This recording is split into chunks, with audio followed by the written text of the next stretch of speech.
affiche, bien sûr, que nous allons décortiquer ce soir. Dany Gélinard ne va pas tourner autour du pot. Est-ce qu'on peut dire pour ce soir, pour Fribourg en tout cas, que Gauthieron va jouer le tout pour le tout? Je pense que tout le monde est un petit peu tanné de toujours avoir la même question depuis quand même presque un mois. C'est qu'à chaque fois qu'on joue un match contre un adversaire direct, qui se soit bien, ça devient toujours un match important. Et c'est vrai qu'à un moment donné, à force de dire que le match est important, le mot important perd un peu de sa valeur. Et à un moment donné, on ne sait plus où on en est. Ce soir, c'est un match où Fribourg-Gotteron doit aller chercher les points comme tous les autres. Après, il reste encore quand même beaucoup de matchs.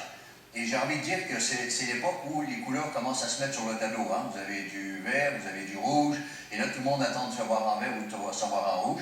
Alors j'ai envie de dire que tant qu'il y a de la vie, il y a de l'espoir. Tant qu'il y a de la vie, il y a de l'espoir, et justement, pour l'espoir, il va falloir continuer d'y croire, entre guillemets, du côté de Fribourg-Gotteron. Mais nous sommes allés justement dans les rues de Fribourg pour aller prendre un petit peu la température, pour voir si la population croyait encore à une qualification de Gotteron pour les playoffs. Regardez. Je vous le dirai dimanche matin, oui ou non. S'ils gagnent contre Bienne, ça pourrait le faire. S'ils perdent contre Bienne, malheureusement, on suivra les playoffs. Franchement, moi, tant que Fribourg-Gotteron n'est pas inscrit en rouge, j'y croirai toujours. Et voilà, je pense qu'on a la capacité, sauf que il faut gagner les matchs essentiels, comme demain contre Bienne. Non, je pense qu'à mon avis, ce sera une année sans gloire, si j'ose dire, pour Gotteron. Ouais, ils ont une nouvelle entraîneur, ils sont un peu, je sais pas, ils sont un peu déséquilibrés. J'espère qu'ils montent. Ouais, je pense qu'ils ont encore une chance, il faut y croire. Même si c'est au niveau des points, ça va être serré, mais il faut y croire. Bah, s'ils continuent comme ça, oui. Parce que là, ils sont encore un peu de remontée. Mais il faut qu'ils se donnent, quoi. Ça arrive dans les saisons de hockey qu'il y ait des plus et des moins, il y a des situations toujours un peu difficiles, mais le tout c'est de pouvoir les gérer et puis d'arriver à la fin de la saison content et puis de contenter les spectateurs. Une équipe comme ça qui donne une belle image, comme c'est un peu particulier en Suisse, et quand on a une équipe comme ça, on la soutient quoi qu'il arrive.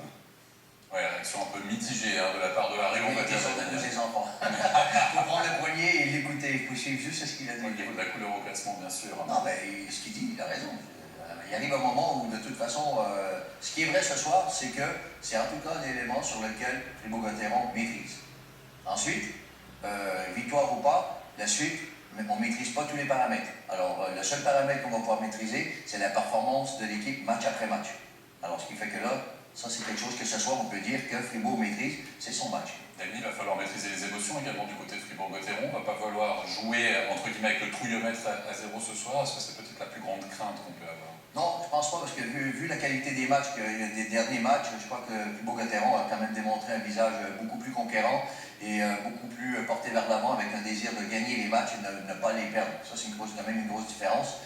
Par contre, le danger d'un match comme ce soir, qui est un match avec un adversaire direct, c'est qu'il ne faut pas oublier qu'il va toujours y avoir un lendemain. Victoire ou pas, il va y avoir un lendemain. Et le lendemain va devoir être géré. Que ce soit positif ou négatif ce soir, il ne faut pas oublier que le lendemain va être important. Alors, ce sera également ce soir la grande première du nouvel étranger de Fribourg-Gotteron, un certain Yanis Spruts.